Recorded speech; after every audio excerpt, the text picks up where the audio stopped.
아재인 듯 아재 아닌 아재둘룸입니다. 안녕하세요. 안녕하세요. 네. 저희가 12월에 아재둘룸을 찍으러 다시 만났습니다. 이번 달, 그러니까 올해 마지막 아재둘룸 촬영이 될 것 같아서 주제는 2021년에 대한 감상, 마무리하는 이야기를 좀 해보고 내년이죠. 2022년에 뭐가 어떻게 될 것인가 전망을 해보는 시간 가지려고 합니다. 그래서 일단 이렇게 사진을 준비해봤어요. 올해에서 내년으로 뛰어넘을 수 있을까? 올해 안 좋았던 것들을 끊어내는 이미지일 수도 있고 뭔가 위험하다는 느낌일 수도 있고, 그래서 사진 한번 갖고 와봤습니다. 일단 먼저 올해 얘기를 먼저 해보죠. 첫 번째 가장 큰 이슈라고 생각되는 거는 아무래도 작년에 이어서 코로나19인 것 같은데 올해 어떠셨나요? 최근의 상황을 보면 우리나라가 상당히 안 좋잖아요. 확진자가 7천 명대, 네. 이제 조만간 10,000명대까지. 사실 올해 중간까지는 이런 숫자를 아무도 예상 못한 수준이지 않을까. 근데 개인적인 생각은 지금 80% 접종률이 넘어서 어느 정도 방역 수준이 되지 않을까 생각을 했었는데 그렇지 못한 현실이라 점점 더 어려워지는 느낌이에요. 사실은 네. 올해 한 해 내내 좀 어려웠다. 네. 코로나19 때문에. 저도 작년이죠. 2020년 때는 워낙 처음 있는 일이고 충격적이었기 때문에 그만큼 빨리 끝나길 바랬는데 그 고통을 1년을 통째로 더 느끼면서 힘들기도 하고 약간 긴장감이 느슨해지기도 하고 여러 가지 복잡한 느낌입니다. 그리고 그 피해가 굉장히 크기도 하고요. 일단은 코로나와 관련해서는 경제에 너무 큰 타격인 거죠. 그래서 지금 거리두기 완화, 위드 코로나를 하고 있는데 지금 확진자가 확 늘고 해서 지금 굉장히 말이 많은데 이게 위험을 감수하고도 할 만큼 경제가 안 좋다라는 걸로도 이해할 수 있지 않을까. 도무지 계속 거리두기를 해서는 못 버티는 상황도 있지 않을까라는 생각을 합니다. 그래서 해야 된다 이런 건 아니에요. 그런 양면이 존재하지 않을까요? 아까 말씀하신 높은 접종률 이후에는 다음 스텝이 이거라고 여겨졌는데, 그래서 다음 스텝을 밟았더니 생각만큼 튼실한 스텝이 아니었더라, 든든하게 뒤져지지 않더라라는 상황인 것 같아요. 그래서 이 확진자의 폭증 그리고 위중증 환자들의 이야기가 계속 뉴스에 나오면서 위드 코로나를 다시 생각해보는 상황이 벌어지고 있는데, 그 배경에 경제적 고통이 있다라는 생각을 꼭 같이 해야 된다고 봅니다. 이게 정권이 위드 코로나를 잘했다 못했다라는 관계없이 코로나로 인한 경제적 고통이 그 배경에 있다라는 거를 생각해야 되지 않을까 싶어요. 그리고 뽑아본 키워드는 이겁니다. 이 그림은 미중 무역전쟁, 컨테이너가 부딪히는 건데 지금은 이제 완전히 군사적, 정치적으로 완전히 번져 있는 게 된 상황이죠. 전 세계적으로 다 물려 있는 상황인데 어떻게 보셨나요? 올 한 해 동안 이 미중 관계를. 사실은 이게 바이든이 대통령이 되면서 그래도 어느 정도 중국하고의 이전에 이제 트럼프 대통령보다는 좀 더 낫지 않을까 이런 생각을 좀 했었어요. 네. 그렇지만은 않더라고요. 제가 생각했던 것보다 제 생각이 어떻게 보면 짧았던 거죠. 미국의 어떤 사람 하나 바뀌었다고 해서 어떤 정책 기조나 이런 게 크게 방향이 틀어질 수 있는 상황이 아니라는 거, 그런 또 반증이기도 하고, 생각보다 미국이 중국에 대해서 좀 혼쭐을 좀 내줘야 되겠다 이런 생각이 좀 있지 않나 그런 생각이 듭니다. 근데 그게 이제 트럼프 때는 직접적으로 좀 더 드러났다고 봐야 되나? 네. 근데 이제 바이든 같은 경우에는 그 기조를 좀 누그러뜨릴 것 같은 약간 그런 예측들이 좀 있었는데 그거하고는 이제 정반대. 네. 좀 더 어떻게 보면 더 확전된 모양새로 좀 진행되고 있지 않나 이런 생각이 듭니다. 이게 뭐 지금 뭐 요즘 뉴스에 나오고 있긴 하지만 뭐 올림픽 보이콧 하고도 좀 엮여 있지 않나. 그렇죠.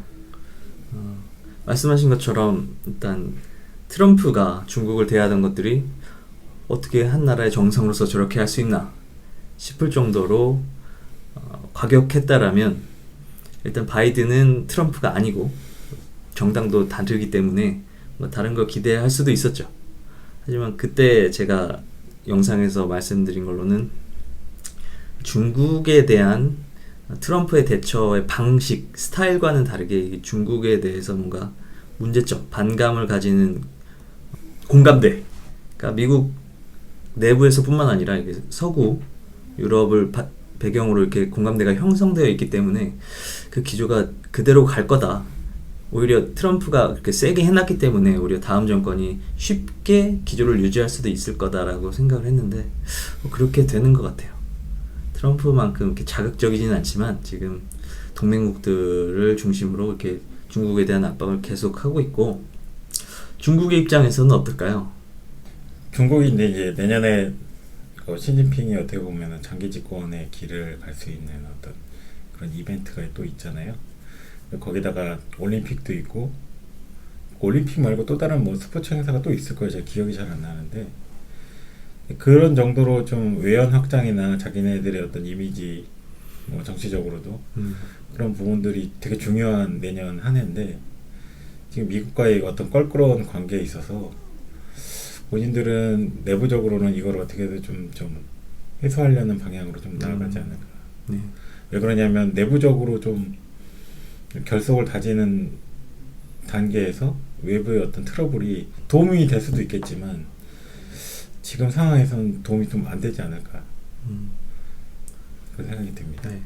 그래서 외부적으로 좀 화해 제스처를 좀 표면적으로는 아니겠지만 뒤로 뭐 어떤 외교 채널을 써서 좀 활동하지 않을까. 미국과 관계 개선에 힘쓸 거다. 네. 일단 지난 한 해를 되돌아보면 중국이 미국한테 신형 대국 관계 네. 너랑 나랑 해먹자 라는 얘기를 했다가 어디서 감히라고 해서 두드려 맞는 그런 형국에 말씀하신 것처럼 시진핑이 장기 집권을 결정하게 되는 그런 타이밍이 겹친 것 같아요. 그래서 장기 집권을 위해서 이렇게 악수를 둔 것 때문에 장기 집권을 얻으면서 동시에 정권으로서는 권력자, 독재자로서는 그런 면으로서는 뭔가를 얻고 성공에 비슷하게 다가갔다고 느껴지는데 그 와중에 중국이라는 나라 전체로 봤을 때는 뭔가 먹거리, 삶의 수준을 굉장히 포기한, 잃어버린 한 해가이지 않았나 싶어요. 그거를 이렇게 트레이드 할 만한 가치인가는 어느 관점에서 보느냐에 따라 차이인 것 같아요. 만약에 시진핑이나 그 시진핑 측근들이라면 그렇게 해서라도 권력을 잡고 유지하겠다라고 생각할 수도 있지만 중국 인민들 일반을 기준으로 봤을 때는 역시 독재자는 이렇게 국민들의 삶을 위협하는구나 라고 생각할 수가 있을 것 같아요. 물론 그들이 어떻게 직접 생각할지 모르겠지만 한 발 떨어진 삼자에서 봤을 때는 그런 한 해가 되지 않았나 싶어요. 지금 이 그림은 러시아 국기하고 EU의 국기는 아니고 뭐라 해야 될까요? 연합기? EU의 기, 상징? 유럽연합의 깃발인데 그 사이 부서진 이 노란색과 하늘색의 국기는 우크라이나예요. 지금 러시아하고 우크라이나 사이에 긴장 관계가 고조되고 있는데 이 문제는 어떻게 생각하시나요? 이게 어떻게 보면은 욕심과 욕심의 뭐 가운데 있는 이 우크라이나 입장에서는 상당히 좀 근데 어쩔 수 없이 내줄 수밖에 없지 않을까 이런 생각은 들어요. 러시아가 맘 먹고 나름대로 EU도 EU 나름대로 여기에 모든 거 올인할 수 있는 상황도 아니고 한편으로는 러시아는 지금 이 안에 있는 자원이라고 해야 되나? 이 자원을 꼭 필요한 상황이기 때문에 어떻게 해서든 침공 소식이 많이 들리니까 침공하지 않을까. 일단 우크라이나는 곡창지대라고 하더라고요. 네. 식량을 확보하는데 뭐 러시아 입장에서는 네. 그렇기도 하고 뭐 다른 자원들이 있을 수 있겠는데, 제가 들은 바로는 아무래도 소련 시절에, 소비에트 유니언 시절에 하나로 뭉쳐 있었기 때문에 독립된 남의 나라라는 의식이 부족하다라는 얘기가 좀 들려요. 그러니까 우크라이나에 대한 러시아의 시각이 만약 중국이 대만 보듯 약간 그런 하나의 러시아인가요? 예, 약간 그런 느낌이 있고, 그게 좀 맥락인 것 같아요. 지금 미국이 군사적, 정치적인 전선을 중국 쪽으로 올인을 했기 때문에 이쪽에 약간 권력의 공백, 파워의 공백이 일어났을 때 러시아가 그 공백을 이용해서 우크라이나에 대한 이권, 뭐 어느 선까지 갈지 정말로 침략을 할 건지까지는 모르겠지만 그 타이밍을 이용하려는 게 좀 보이는 것 같아요. 그래서 이거는 앞서 봤던 미중 긴장 관계와 함께 엮어서 앞으로도 계속 봐야 될 것이 아닌가 생각이 듭니다. 그럼 이렇게까지 하면 저희가 생각하는 2021년 올해를 꿰뚫는 키워드들은 좀 이야기를 해본 것 같아요. 뭐 길게 얘기할 수는 없지만 이런 것들이 우리 사회에 그리고 전 지구적으로 좀 큰 이슈이지 않았나 라는 생각을 해보면서 좀 올해를 마무리할 수 있을 것 같고, 그럼 내년에 대한 얘기를 해보죠. 일단 이거는 코로나19 치료제에 대한 그냥 이미지예요. 나올 수 있을까요? 그러니까 지금 영국에서는 코로나19 치료제를 뭐 긴급 사용 승인을 내린 상태고, 그렇기 때문에 제품은 이미 나와 있는데 이제 문제는 항상 얘기하지만 이제 부작용이나 이게 이거만큼 임상 기간이 워낙 짧기 때문에 그거 우리가 생각했던 것만큼의 효과가 있을까에 대한 의문은 좀 있는 상태죠.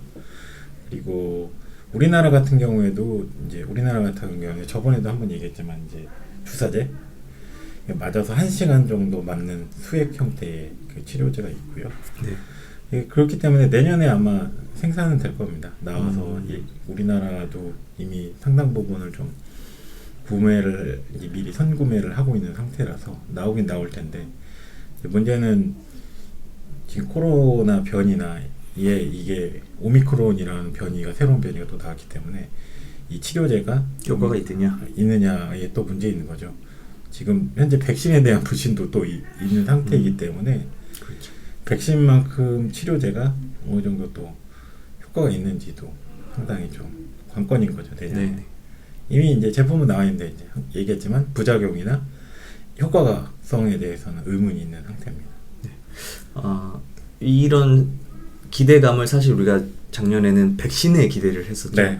백신이 이런 기대감을 충족시켜 줄 거라고 했는데 백신이 나오고 나서는 좀 양쪽이 다 있는 것 같아요. 분명히 치사율이 떨어졌고 예방 효과가 있다라는 거는 수치적으로 밝혀졌지만 또 우리가 자극적인 것들이 더 잘 느껴지잖아요.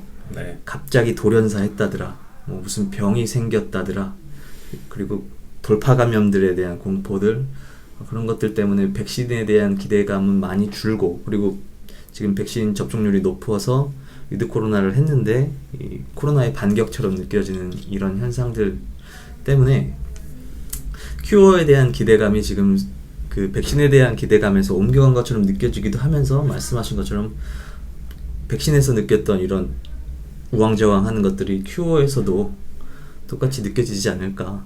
확실히 임상 시간이 짧기 때문에 그 약에 대한 기대치를 어느 정도 둘 것인가. 우리가 백신한테 높게 걸었다가 지금은 그만큼은 아닌 것처럼. 하지만 큐어가 나오고 지속적으로 조금 배포가 가능하다면 일상으로 돌아가는 데 대한 희망은 확실히 될 수는 있을 것 같아요. 올해보다는 높다고 볼 수 있습니다. 그러니까 내년에는 치료제가 일반적인, 그러니까 타미플루 정도는 아니지만 우리가 예전에 타미플루 나왔을 때 그만큼의 파급력, 효과는 뭐 기대할 수는 없지만 치료제가 있다는 것만 자체로도 사람들에게 많은 일상 회복에 많이 도움이 될 겁니다. 그거는 확실합니다. 사실 한국의 경제 상황이 코로나 이전에도 그렇게 좋지 않았고 코로나 때문에 더 큰 타격을 받았고 코로나에 모든 이슈가 집중되어 있지만 이 안 좋은 경제 상황은 계속 그 결과를 만들어내고 있기 때문에 확실한 치료제가 나온 이후에도 사실 걱정거리가 경제, 먹고 사는 문제를 기준으로 봤을 때는 사실 확 없어지진 않는 거죠. 하지만 이게 확실히 다음 단계로 넘어가기 위해서는 필요한 건 맞는 것 같습니다. 그래서 내년을 기대해보고 있습니다. 이게 코로나 코비드19가 나오면서 사실 그전에도 약했던 고리나 사회경제적으로 약했던 부분을 확실히 완전히 끊어버린 그런 느낌이라서 그렇죠. 취약계층한테는 치명적이었겠죠. 과연 이 끊어졌던 거를 다시 연결하는지 아니면 그런 다른 쪽으로 좀 더 변화할 수 있는 길이 열릴지에 대해서 참 코로나로 큰 타격을 입은 그 취약계층 한계에 이미 도달해 있었던 코로나와 관계없이 한계에 도달해 있었던 그런 분들이 코로나를 걸리고 안 걸리고 상관없이 이런 거리두기 경제 활동을 제대로 할 수 없다라는 이런 것들 그리고 이목마저도 그들의 삶의 수준에 집중되는 게 아니라 코로나 확진자 수 그런 쪽으로 집중돼 버려서 더욱더 사각지대에 놓인 그런 분들을 말씀하시는 것 같고 강하게 공감을 합니다. 그래서 내년에는 그런 쪽으로 조금 더 우리가 조명을 할 수 있어야 되지 않을까 대처를 할 수 있어야 되지 않을까라는 생각을 해봅니다. 우리가 올해를 마무리하면서 얘기했던 미중 간의 갈등인데요. 내년에는 어떻게 될까? 이게 사실 뭐 전망을 맞출 수 있을지는 모르겠지만 가장 큰 화두인 거는 맞는 것 같아요. 코로나를 제외하고 어떻게 보세요? 이게 뭐 미국의 입장과 중국의 입장이 있겠지만 일단 먼저 뭐 중국의 입장을 생각해 보면 이 두 명의 지도자 중에서 가장 절박할 수 있는 사람은 시진핑이라고 생각이 듭니다. 그렇죠. 왜냐하면 내년에는 거의 어떻게 보면은 그 자기의 권력 기반을 장기 집권에 의해 공고히 할 수 있는 최종 마무리 단계라고 볼 수 있는 한 해거든요. 그렇기 때문에 내부적으로는 뭐 결속이나 이런 다질 수 있는 어떤 그런 계기들이 좀 있어야 되고 그게 어떻게 보면은 본인들이 생각하는 뭐 지금 2월달에 열리는 내년 2월에 열리는 올림픽이나 아마 여러 가지 이벤트들이 있을 겁니다. 그런 게 이제 우리가 이제 이 정도로 잘 산다. 이게 어떤 지도자의 역량이 됩니다. 그래서 시진핑에 대한 업적을 기릴 수 있는 어떤 이벤트들 그리고 장기 집권의 시작점을 알 수 있는 큰 그림으로서의 스타트 지점인데 그런 입장에서 시진핑이 과연 지금 뭐 바이든으로 대표한 미국과의 이 어떤 트러블을 원하지는 않을 것 같다는 생각이 듭니다. 왜 그러냐면 워낙 시작점에서 첫 단추를 잘 끼워야 되기 때문에 나름대로. 그래서 외부로는 뭐 대놓고는 안 하겠지만 비하인드 외교 채널이나 이런 채널을 이용해서 미국에게 지속적으로 좀 손을 내밀지 않을까. 미국은 모르겠어요. 이제 코로나19 상황이 어떻게 경제적으로 좀 더 이게 좀 좋아져서 미국 경제가 좀 더 나아지면은 뭐 모르겠지만 중국이 내미는 손을 그렇게 쉽게 이렇게 뿌리치지는 않을 거예요. 근데 그렇다고 해서 쉽게 손을 내미지는 않을 거다. 악수를. 그런 느낌이 들어요. 저는 이게 이 긴장 관계가 좀 오래될 것 같다라는 느낌을 받아요.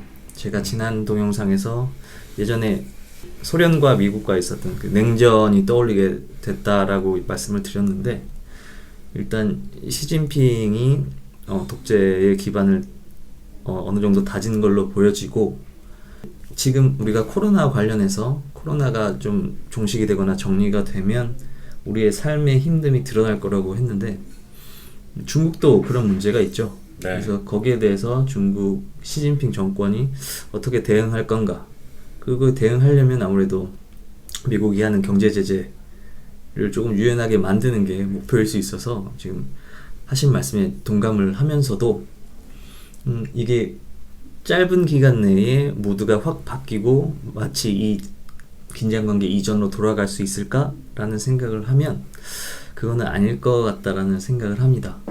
그래서 미국도 말씀하신 것처럼 중국을 뭘 믿고 턱 손을 잡거나 그런 일은 있을 수 없을 것 같아요. 오히려 우리가 지금 이슈가 되고 있는 대만이라든가 이런 쪽으로 지속적으로 조금 긴장이 올랐다 내려갔다 하지 않을까. 그리고 상대적으로 중국이 미국보다는 취약하기 때문에 중국 쪽에서 뭔가 극단적인 결정을 내리지 않게 전 세계, 특히 미국을 중심으로 한 서방의 외교력이 조금 잘 해야 되지 않을까. 특히 그 사이에 낀 한국으로서는 만약에 뭐 확전 같은 게 일어난다라면 굉장히 위험하겠죠.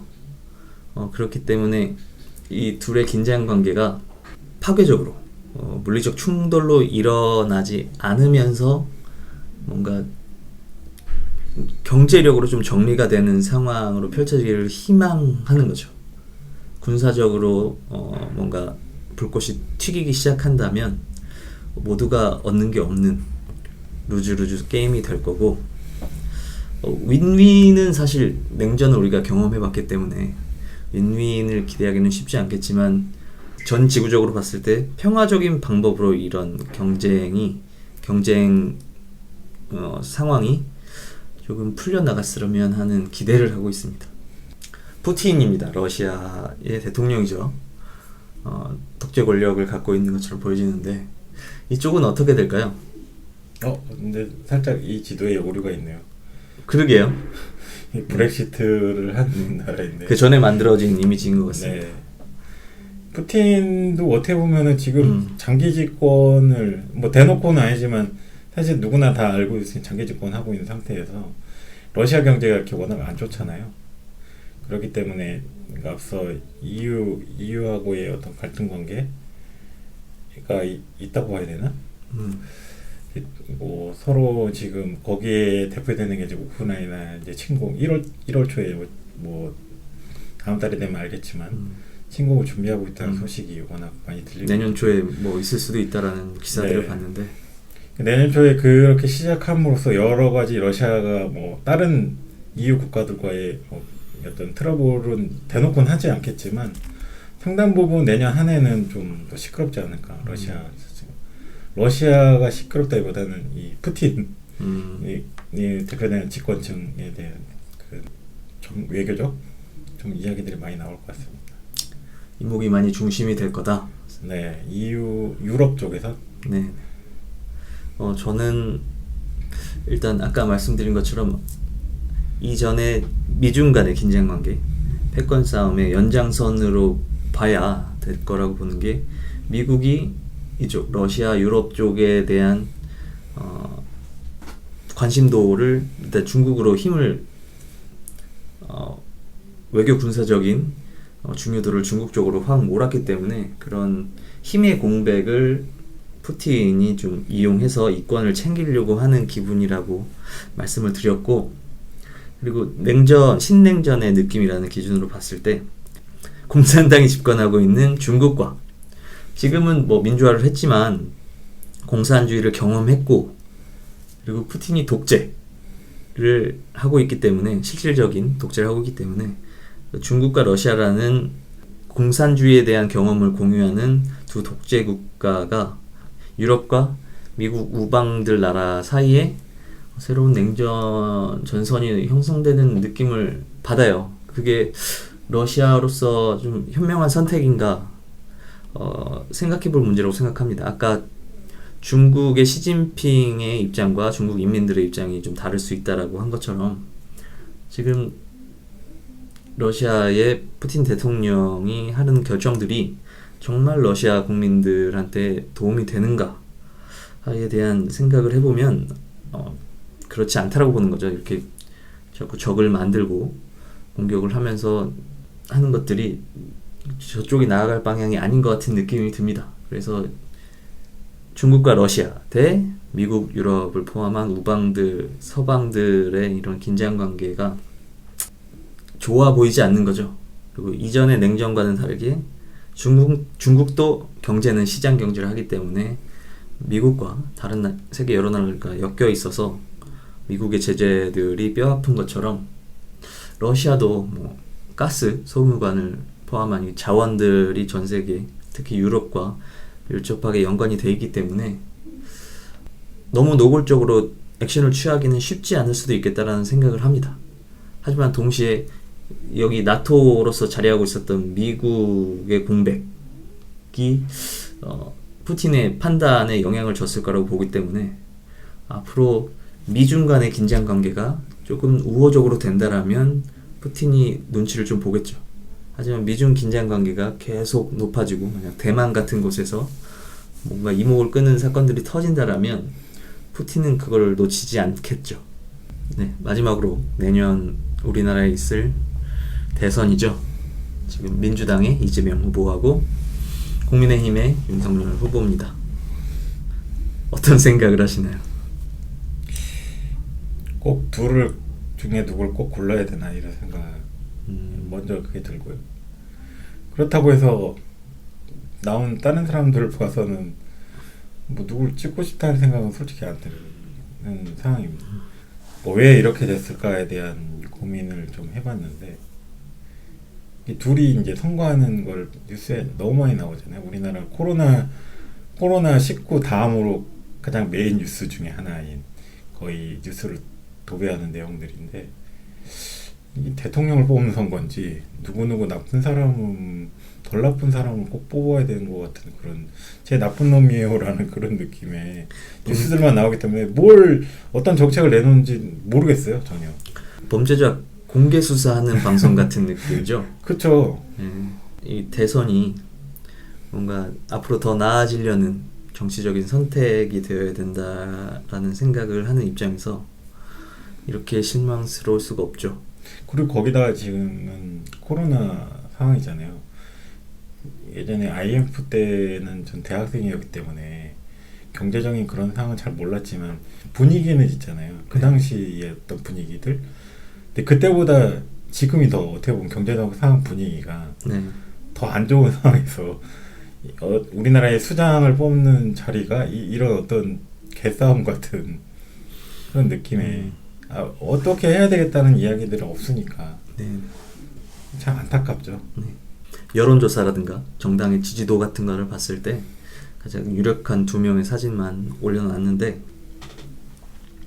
이 두 후보 개인으로서의 이런 공과들 사실 과들이 많죠. 그리고 너무 충격적일 정도로 저런 사람들이 당의 대통령 후보로 뽑혔다라는 것 자체가 충격적이기도 한데 그런 얘기는 워낙 양측에서 서로를 헐뜯기 때문에 제가 굳이 안 해도 많이 아실 수 있겠지만 제가 더 하고 싶었던 얘기는 저들이 대표하는 그 정당들을 보면 저기서 아무리 흠결없는 사람이 나왔더라도 이거는 기대할 수 없는 선거라는 생각입니다.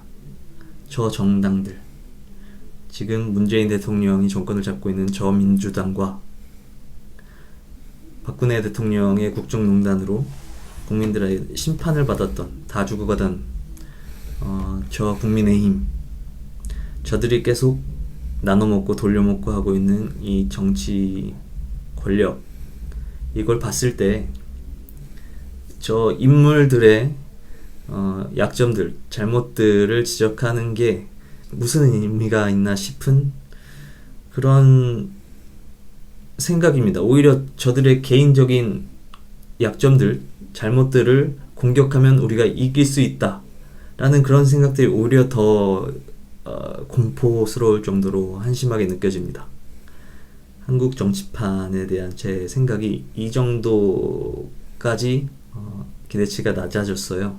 마치 저들은 지지자한테는 영웅이고 반대쪽에 있는 사람한테는 범죄자인 걸로 끝날 게 아니라 저들의 정당들, 저 정당들이 모두 상당수의 죄를 짓고 있는 역사적 책임을 지고 있는 그런 거라는 생각까지 미쳐진다면 우리가 다른 대안들을 만들 수 있었지 않았을까. 그래서 이번 대선은 일단 그게 성공하지 못했던 그냥 그 밥에 그 나물인 대선이 된다라고 봅니다. 이렇게 서로 욕을 해봐야 우리가 선거하면 저들 중에 하나가 되겠죠. 그래서 어디가 어디보다 낫다와는 별개로 한국은 최악으로 치달을 거고 그 과정에서 굉장히 많은 사람들이 탈락을 하게 될 겁니다. 목숨을 잃을 거고 삶을 그냥 던지겠죠. 우리가 흔히 얘기하는 뭐 3포 세대, 뭐 N포 세대 하는 이렇게 사람이 자기 삶에서 기본적인 것들을 포기하게 되면 이런 권력을 나눠먹는 사람들 입장에서는 그래 니네들이 뭘 포기할수록 우리가 다 계속 해먹을 수 있어 이런 생각할 수도 있겠지만 지속되지 못합니다. 무너질 겁니다. 저들마저도 지금 저 위에서 떵떵대고 있는 저들마저도 무너질 건데 그러면 그 문제가 없어지거나 해결되느냐? 그건 아니죠. 그래서 저희가 이렇게 시간과 에너지를 들여서 이순신 프로젝트를 하고 있는 겁니다. 한국의 상황이 그 정도라는 생각을 좀 해주셨으면 어떻게 해서든 이순신 프로젝트에 대한 관심과 참여를 다시 한번 부탁드리는 게 올해를 마무리하면서 동시에 내년을 전망하면서 제가 드리고 싶은 말씀이었고 새해를 뭐 시간은 연속적이니까 뭐 딱 끊기고 아까 첫 번째 그림처럼 뭐 건너뛰고 그러는 거는 없겠지만 기분이라도 새롭게 맞이하면서 제가 계속 말씀드려왔던 진짜 희망 우리가 직접 만들어내는 희망에 대해서 한 번 더 생각해보는 시간이 됐으면 좋겠습니다. 대한민국의 치료제가 나왔으면 좋겠습니다. 네, 저는 대한민국의 치료제를 함께 만들었으면 좋겠습니다. 오늘 동영상 이렇게 마치도록 하겠습니다. 고맙습니다. 감사합니다.